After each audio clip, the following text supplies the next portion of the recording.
Today we're going to launch straight into our first segment, which is a special feature on the trade in live animal exports. Now, we won't show you any graphic footage of animal slaughter, but some viewers may find the following scenes a little distressing. Please don't turn away, because unless we know what happens to these animals when they leave our shores, then there's little we can do to help stop their suffering. Peter spoke to Glenys Oogjes of Animals Australia about this lucrative trade, and then to Lyn White for her eyewitness account of what happens at the destination. Well, if you're going to have a television program called Animals Matter, it's only right you should have someone on the program from Animals Australia. And we're about to talk to the Executive Director of Animals Australia, Glenys Oogjes. Welcome to Animals Matter, Glenys. Thank you, Peter. Tell us about your organisation. Give us a quick overview on Animals Australia. Well, we're a peak body, an umbrella if you like, representing about 40 groups, and so we provide advice on their behalf to governments and industries, and we try to conduct national campaigns, of course, as well, to assist our member societies and try to make the voice for animals that much stronger. Glenys, we seem really over the last 12 months, to me at least, it seems that we've come to a much greater awareness of animal issues generally in Australia? You really feel it, I think, particularly media coverage and responses to our website and ringing us, and from what our member groups are telling us too. It is improving and growing. Yes, there's lots of issues that we as the public are growing in our awareness. Tell us, as you see it, Glenys, about some of the issues that you see as the most important facing the live export industry. Well, welfare issues are huge. A lot of animals involved, of course, too. 4 million sheep, for example, 500,000, sometimes up to 1 million cattle a year getting onto boats, being put onto boats and being sent off to other countries. And so the issues relate to both how they travel and the injuries and deaths that occur, but also what happens at the other end. But just on the ships themselves, if you take sheep, where, as I say, 4 million or so, they get on there, but some of them have not even adjusted to the pellet food. They get just pellets, they don't graze, of course. It's a very intensive farming situation on board. Some of them refuse to eat the pellet food, and so they start to suffer from what the industry likes to call inanition. It means starvation. Salmonella and other illnesses then develop from that, and they can die over many days. They're not put down.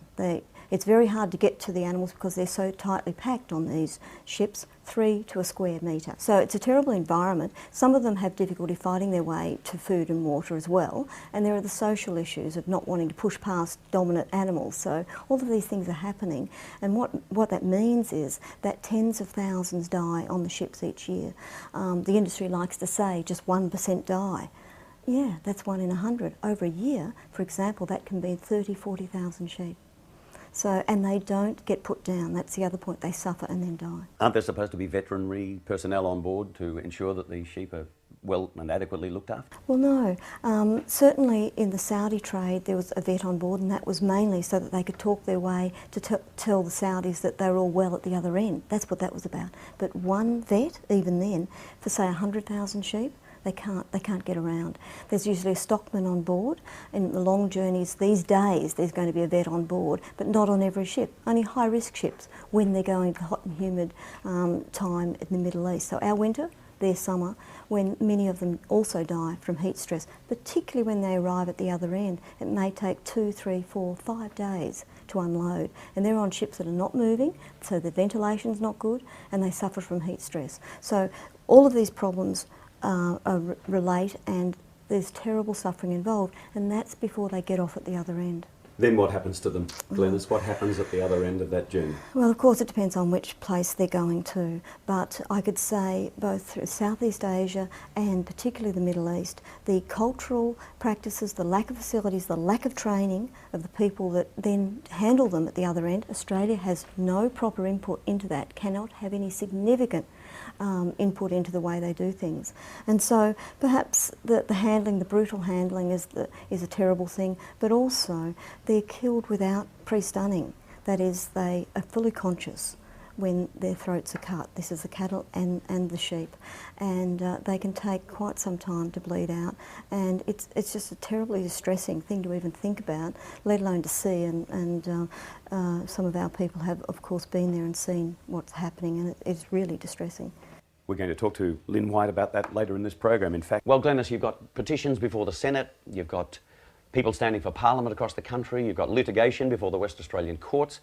What can ordinary people do to get involved in this live export issue? Find out more about it, which this program is going to show them and hopefully help towards.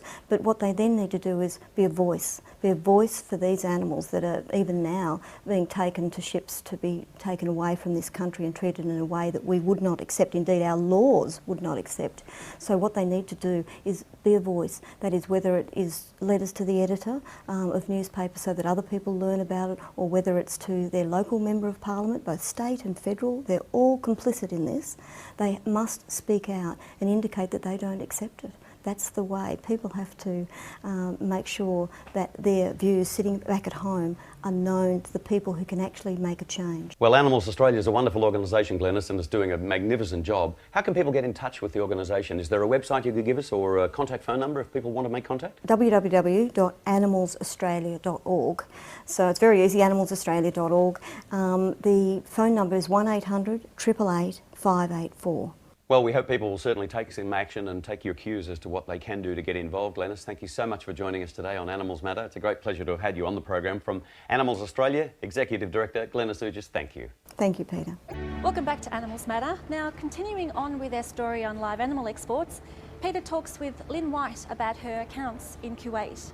Lyn, you've just recently been to the Middle East. You've seen at first hand the way that these sheep are treated when they're arriving at their destination. Why did you go? How did you come to be there in the first place?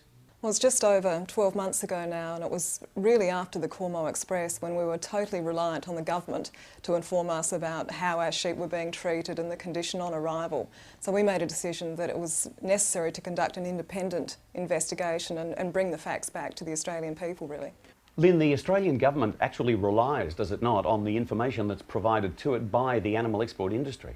That's exactly right, and we felt that there was a lot of that information basically that could be questioned, and the only way to do that was to physically go to, at that time, the major importing country, which was Kuwait, and meet a shipment of Australian ship that had left Fremantle. And Lyn, you took a camera crew with you when you went to Kuwait. Could you describe to us exactly what you saw? Well, I was actually with another very experienced investigator from Compassion in World Farming, a British group, and we met the Al Kuwait, which is the largest livestock vessel in the fleet, and they had left Fremantle some 16 days earlier with around about 103,000 sheep on board. So we met them once they arrived at the port and documented unloading, and at that stage we were able to see injured sheep, sheep that really were just making it off the vessel and then were collapsing and dying. But one of the things that we came across that was totally unexpected was blind animals, and that was the first time that we'd had some insight into the fact that being on board these open-decked vessels, they are susceptible to things like dust from the feed as it drops into from the tubes into their feeding troughs. They are susceptible to sea spray, and all of these things cause eye infections to the point that they can become blind in 16 days. So imagine what it's like not only arriving to all of these foreign smells, but not being able to see a thing as well. Lyn, what about the cultural concerns? Why does the Australian government, when it knows all this happens, allow it to happen? Well, I tend to think that the government, especially at that stage, was really uninformed because they were relying on the industry as well, and we were hearing such things as, lack of refrigeration. Now, the reality is we're talking about some of the richest countries in the world: Saudi, Kuwait, UAE, Bahrain, countries that are oil rich. I was astonished by the wealth in Kuwait that was visible everywhere.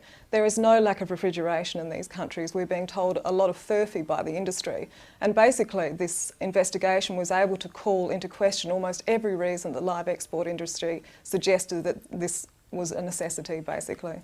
So in the light of all that, why does the Australian live animal export industry exist? Well, it exists because these importing countries want jobs. They want job creation. Basically, they're countries that exist in desert environments. A lot of immigrants came in 50, 60 years ago that are having families. They need to create jobs for them. And this was the information that was being provided to us by local people and taxi drivers and people that we stopped and spoke to. So this is about jobs. It's not about live animals. It's not about religion. It's not about culture. It's about jobs. Well, I think we've all learned something there, because I think we were all under the impression that the reason why there was a live export industry in the first place was so that the receiving country could slaughter these animals under their own religious jurisdiction. Well, and I saw that for myself, how ridiculous that statement was, because I spent a couple of very distressing hours in a Kuwaiti slaughterhouse and saw that they weren't complying with one single element of religious slaughter that they actually do comply with here in Australia in slaughterhouses. So all of these things we were able to call into account and bring them back and actually start telling the truth both to the media and to the government. So Lyn, putting all of this in front of the government, is there going to be a change? Well, I think that the government is aware that they, or the industry, will not survive one more disaster. And the reality is that this industry is fraught with disasters, and so I'm sure that they are not as strong in their support of the industry as they once were. And of course, as a result of footage that we took and brought back to Australia, we've mounted a court case. Well, it's at the stage of still trying to get it investigated because of the difficulties with animal welfare laws and their enforcement. But basically, the live export industry, and certainly from Western Australia, could be called into question if it's found to be a cruelty offence, and that's what we're heading towards in Western Australia. Well, all power to you, Lyn, and to Animals Australia for putting all this in front of us today and in front of the public and in front of the government, because I think we all needed to know the information that you've compiled, and we wish you the best in the future. Thanks, Peter.